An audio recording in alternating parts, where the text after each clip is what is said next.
લોકોએ રેકી કરી બાવળાથી અમારે કોન્ટેક્ટ કર્યો. ફોન આવ્યો તો પેલા ફોન આવ્યો 2000 થી ફોન આવતો તેનો તમે સારું કામ કરો છો, તમને મળવું છે, અમારે ચા પાણી કરવા છે.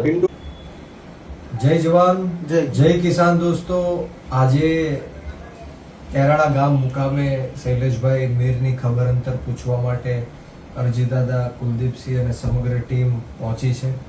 ખૂબ દુઃખની વાત છે કે જે વ્યક્તિએ ખેડૂતોના મુદ્દે 11 દિવસ સુધી આંદોલન ચલાવ્યું, સરકારને ઝૂકવું પડ્યું અને પછી રાગદ્વેષ રાખીને, રાજકીય કિન્નાખોરી રાખીને જે રીતના શૈલેષભાઈ મીરનું અપહરણ કરીને એમની ઉપર જીવલેણ હુમલો કરવામાં આવ્યો છે, એ ઘાતક હથિયાર દ્વારા એમને મારી નાખવાના પ્રયત્ન કરવામાં આવ્યા છે. તેથી એમને 17 થી 18 ટાંકા પણ આવ્યા છે અને ખૂબ એમની સ્થિતિ છે અત્યારે ગંભીર છે.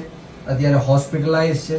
આખો સમાજ છે, આખું ગામ છે, તમામ વિસ્તારના લોકો છે, હજી પણ ન્યાયની ભીખ માંગી રહ્યા છે. હજી પણ જે આરોપીઓ છે પકડાણા નથી. હું આ તકે આ વિડીયોના માધ્યમથી સરકારશ્રીને કહેવા માંગુ છું, હર્ષ સંઘવીને કહેવા માંગુ છું કે ગુજરાતની અંદર કાયદો અને વ્યવસ્થાની સ્થિતિ દિવસે ને દિવસે કથળી રહી છે.